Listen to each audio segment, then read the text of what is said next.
주님께서 여러분과 함께 또한 사제의 영과 함께 마테오가 전한 거룩한 복음입니다.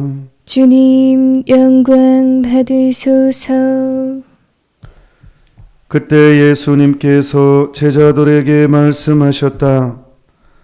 너희는 사람들에게 보이려고 그들 앞에서 의로운 일을 하지 않도록 조심하여라. 그러지 않으면 하늘에 계신 너희 아버지에게서 상을 받지 못한다.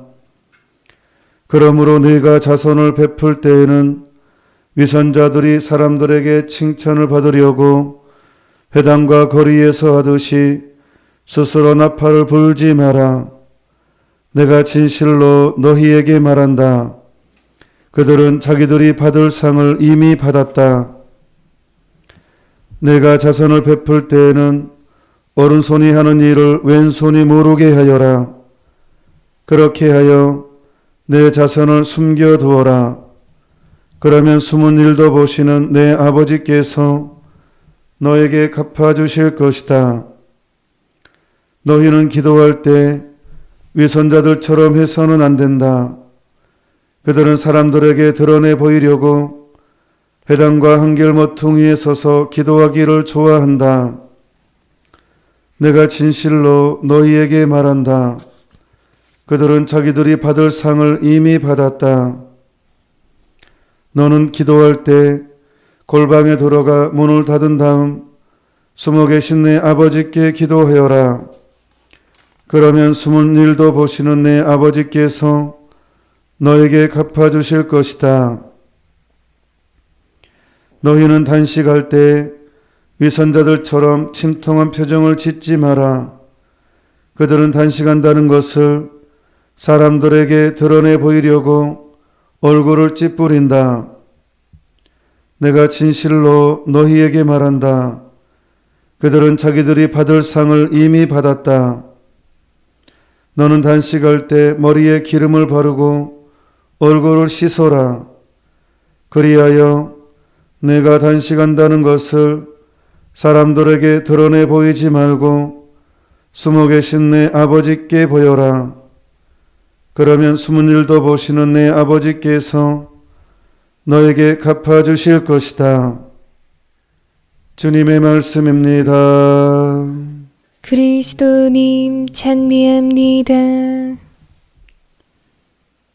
제가 서록도에서 이제 분당심으로 있을 때 이제 마리안느 마가렛 100주년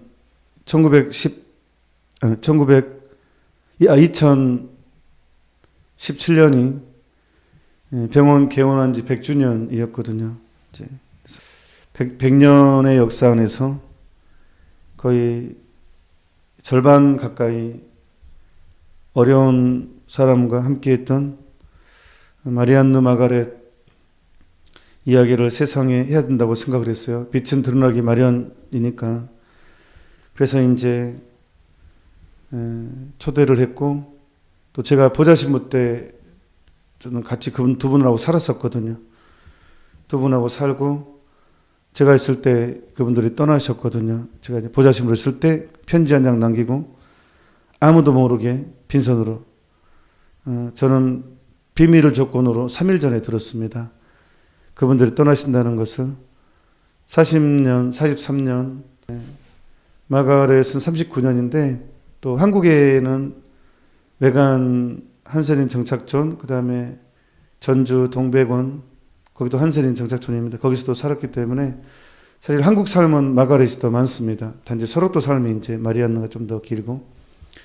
근데 아무튼 그분들이 평생을 정말로 가장 어려운 이웃들과 함께 어머니로서, 때로는 동생으로서, 때로는 누이로서, 종으로서 그렇게 살다가 빈손으로 아무도 모르게 떠난다는 것은 저한테는 충격이었습니다. 저도 3일 전에 이제 알게 됐었는데 지금 같으면 어떤 방법을 써서라도 못 떠나게 했었을 거예요. 70이 넘으신 나이로 이제 떠나셨죠. 근데 그래서 이제 100주년 때 맞춰서 이분들 이야기를 세상에 해야 되겠다. 너무 지금 너무 뉴스나 이렇게 TV 뭐 보면 너무 안 좋은 일들, 부모가 자식을 죽이고 자식이 부모를 죽이고 또 연인들이 서로 증오해서 죽이고 잔인한 방법으로 죽이고 너무 안 좋은 소식에 쩔어 있기 때문에 과연 인간성에 희망이 있는가? 사람이 이렇게 가장 무서운 존재가 돼버렸고 좋은 이야기보다는 안 좋은 이야기에 노출을 너무 많이 하다 보니까 또 기자들도 유혹이 있죠. 내가 쓴 기사가 클릭이 많이 돼야 수입이 되고 회사에서 인정을 받으니까 자꾸 기사들이 자극적인 기사로 도배가 되다 보니까 그거에 노출된 우리는 인간성에 대한 희망을 잃어버립니다. 과연 사람한테 희망이 있는가? 저는 개인적으로 그래서 이런 시대이기 때문에 마리안느 마가렛 이야기를 해야 되겠다라고 생각을 했었죠. 그런데 감사한 것은 많은 사람들이 이 공감했다는 거. 근데 그 중에 이제 여러분께 소개해드리고 싶은 것은 서울도에 초등학교가 하나 있어요. 분교죠, 분교. 녹동초등학교의 분교죠. 근데 지금 서울도 분교가 있는 이유는 지금은 한센인 자녀들이 아니라 연세가 다 70이 평균 연령 70이 넘었죠. 서울도 초등학교는 분교는 직원 자녀들이죠, 직원 자녀들. 제가 있을 때는 11명, 전교생이 11명이었었거든요. 근데 이제 이 친구들이 녹동의 초등학교에 일주일에 한 번 이제 수업하러 가거든요. 이제 나머지는 이제 서울도 초등학교 분교에 있다가 일주일에 한 번은 본교에 가서 이제 수요일 날 본교에서 수업을 하는데 그때 이제 가면 녹동은 몇백 명 되는 그래도 읍내고 그래도 뭐 나름 갖춰져 있잖아요. 근데 서울도는 너무 이제 섬이고 이제 다리가 낮았지만 예. 그러면 이제 녹동 아이들이 서울도 아이들 온다 하고 놀려요. 그러면 서울도 아이들 입장에서는 예, 위축이 되는 또 11명에 그랬는데 이게 어느 사건 이후에 이게 역전이 돼요. 이 서울도 아이들이 녹동 초등학교 가서 등에 목에 힘을 주고 자부심을 가지고 가고 녹동 초등학교 아이들이 서울도 초등학생들을 부러워하는 사건이 생깁니다.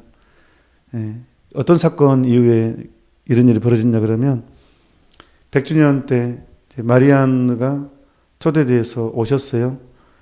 그래서 이제 이분에 대한 삶이 다시 조명되고 또 영화도 만들어지고 책도 나오고 이제 그렇게 되면서 이제 유명해졌죠. 쉽게 말하면. 그러다 보니까 이제 저로또 아이들이 이제 마리안느하고 이제 음식도 먹고 인사도 하고 왁수도 하고 마리안느가 왔을 때 그 집에 놀러를 간 거예요. 서로또 아이들이. 그래서 꽃다발도 전하고 노래도 불러주고 그래서 그런 시간을 보내고 난 다음에 녹동 초등학교 아이들한테 이제 목에 힘을 주고 가는 거예요. 우리 마리안느 만났다. 마리안느가 왁수했다. 마리안느 뭐 같이 먹었다. 하니까 녹동 초등학교 아이들이 너무 부러워하는 거예요. 정말? 와, 그래? 막 그래가지고 이제. 그러니까 아이들이 되게 자부심을 가진 거예요. 저는 이것이 기적이었습니다. 동심 안에, 어린 아이들 마음 안에 영웅은 돈 많이 버는 사람, 탤런트, 가수, 부자. 이 매스미디어는 영웅을 그런 식으로 조명을 하죠. 영웅은 자연스럽게 연예인, 돈 많은 사람. 그걸로만 영웅으로 비춰집니다. 그런데 그 동심 안에, 그 아이들 마음 안에 정말 빈손으로 평생을 가장 인권이 약한 분들과 함께 했던 그분들과 평생을 함께 했고 노후마저도 자기를 챙기지 않고 빈손으로 정말 빈손으로 사실 20대 중반에 자기 조국을 떠나고 평생을 한국에 살았는데 한국 사람이죠. 만약에 한 사람이 다른 외국에 가서 10년 이상을 살아버리면 그 나라에 적응돼 버리거든요. 자기 태어난 나라 적응 못합니다. 10년 이상을 살아버리면 거기에 딱 인간의 육체와 정신이 적응돼 버리거든요. 근데 마리안느와 마가렛은 40년을 살았기 때문에 완전히 한국 사람이거든요. 나이 70에 어떻게 적응을 하겠어요? 빈손으로. 그런데 기꺼이 부담 주기 싫다는 이름으로 그냥 그 결단을 내렸던 것. 그런 영웅, 가장 가난하게 살았지만 가장 가난한 사람들을 섬겼던 그 사람들의 삶이, 그분 두 분의 삶이 동심 안에, 어린이들 마음 안에 영웅으로 자리 잡았다는 것. 이것이 진짜 감동이었습니다. 진정한 기적이 이것이 아닌가. 그 영웅이 평생을 가난한 이들을 섬겼던, 하지만 정말 가난하게 사시는, 이게 저는 개인적으로 인간성의 회복이 아닌가. 그다음에 감사할 것에 감사할 줄 아는 것, 그것이 참 인간이 되어가는 과정이 아닌가, 이런 생각이 들었습니다. 그래서 오늘 복음에 오늘 어떤 강론을 하지 하고 사실 다른 강론을 준비했어요. 제가 다른 강론을 준비했는데 그냥 실제 골방에서 기도하고 자기의 선행을 아무도 알아봐 주지 않는 이분들 그냥 실제 얘기를 하면 좋겠다는 생각이 들어서 그냥 마리안 마가를 얘기를 했는데, 제가 이제 영화를 만들려고 인간성의 희망을 좀 세상에 이야기하고 싶다. 이분 두 분을 높이자는 게 아니라 사람한테는 이런 모습이 있다. 인간한테는 정말 이런 모습이 있다라는 것을, 그래서 인간성에 대한 희망을 좀 이야기하고 싶었어요. 개인적으로. 그래서 이제 제가 영화를 만들고 싶어서 두 분을 찾아갔죠. 오스트리아로 10년 만에 이제 만났죠. 저는 보자신부 때 헤어지고 10년 만에 다시 이제 만났는데, 이제 제가 일주일 동안 설득을 했어요. 영화 찍자고. 내가 두 분을 높여드리자는 게 아니다. 정말 우리 대한민국은 너무 감사할 줄 몰라버리게 됐고, 너무 안 좋은 소식, 죽고 죽이는, 찢어지고 갈라지는 그런 소식이 쩔어 있어서 너무 이렇게 우울한 문화가 돼버렸다. 그래서 좀 감동이 필요하다. 희망이 필요하다. 제발 영화를 찍자. 근데 계속 거절을 하셨어요. 그래서 마지막 날 제가 돌아오는 날 이제 마리안느하고 마가렛 같이 미사를, 집에 가서 이제 미사를 보고 나는데, 그날 복음이 빛은 드러나기 마련이다 였습니다. 빛은 드러나기 마련이다.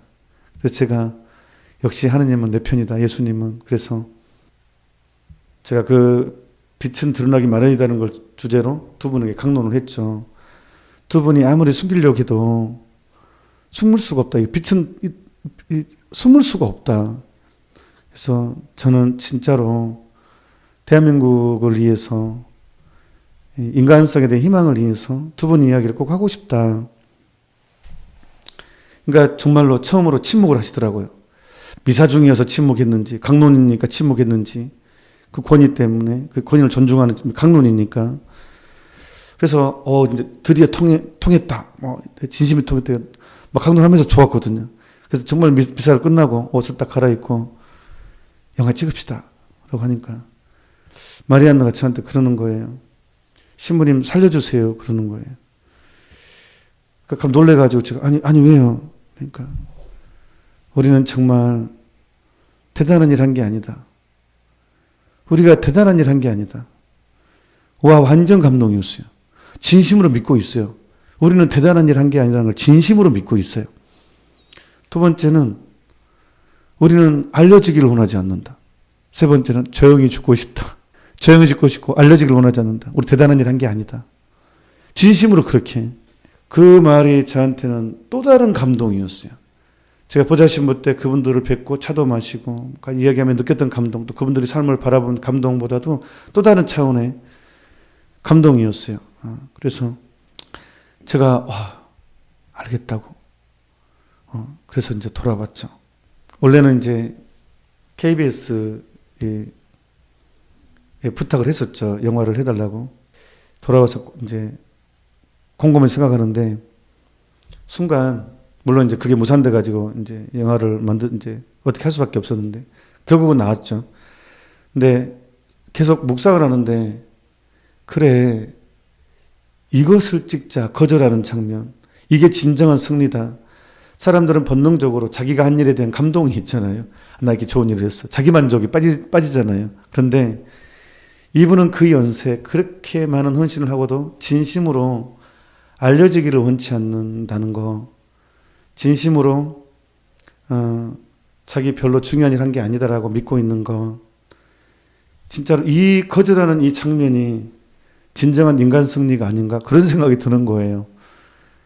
그래서 인터뷰를 해주는 모습보다는 인터뷰를 거절하고 나가라고 하는 그 모습이 어쩌면 더 감동 아닌가?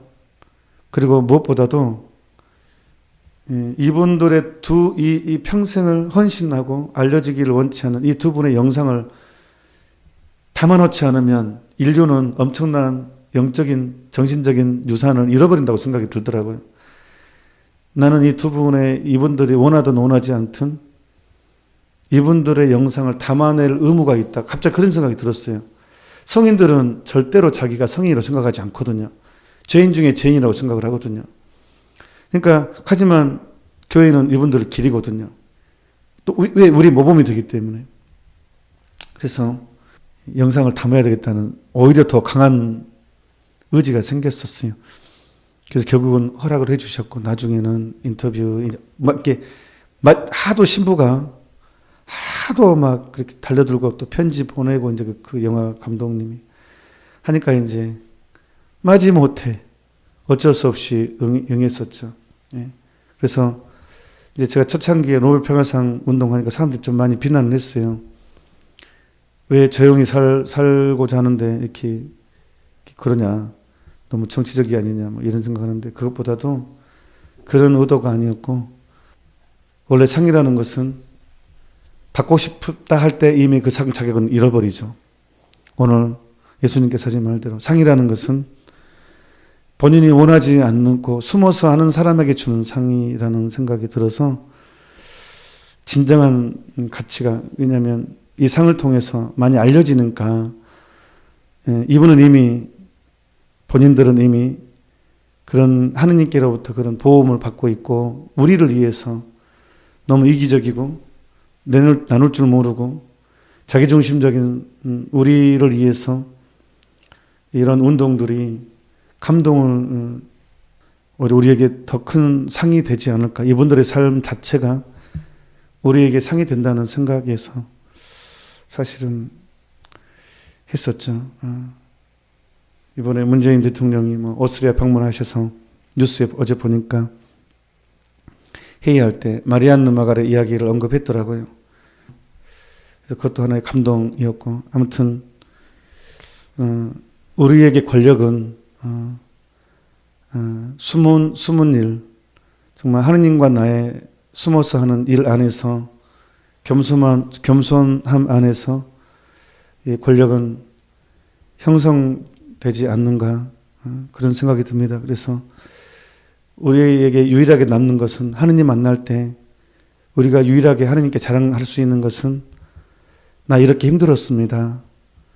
나 이렇게 많은 우리가 할 수 있는 유일한 것은 당신과 함께 나는 이런 고통을 당했고 이렇게 저는 당신의 삶처럼 봉헌된 삶이었습니다라고 유일하게 우리가 자랑거리가 아닌가. 살면서 우리가 느끼는 권력, 돈, 사람들의 칭찬 이런 것들은 오히려 하느님 만날 때 마이너스 요인이고 숨어서 하는 모든 그 선행들은 하느님 만날 때 이바지입니다. 그래서 이런 얘기를 합니다. 살아서 행한 모든 일은 다 상이 있고 살아서 행한 모든 악한 행은 아무리 사소한 것이어도 대가가 있다. 선행이 아무리 사소한 것이어도 반드시 상이 있고 살아서 행한 모든 악한 행위는 아무리 사소한 것도 반드시 대가가 있다. 이건 법칙이죠. 상선벌악은. 그래서 우리는 하느님 경외하는 마음을 가지고 내 만족이 아니라 하느님을 만족시키는 삶을 다시 결심 오늘 이 복음의 은총을 통해서 나를 만족시키는 삶이 아니라 하느님을 만족시키는 삶을 살았으면 좋겠습니다. 그리고 오늘 일독서 정신에 의해서 누군가를 도와줄 때는 내가 교목음을 할 때도 주일헌금을 할 때도 아니면 가난한 사람을 도와줄 때도 그러니까 아까운 마음으로 할 것이 아니라 원래 하느님 것을 하느님께 돌려드린다는 그런 마음으로 한다면 정말 우리는 내어놓음에도 불구하고 더 큰 부자가 될 것입니다. 잠시 묵상합시다. 아멘. 주님께서 여러분과 함께 또한 사제의 영과 함께 전능하신 천주 성부와 성자와 성령께서는 이미 사이 함께한 모든 이들에게 강복하소서. 아멘. 미사가 끝났으니 가서 복음을 전합시다. 하느님 감사합니다.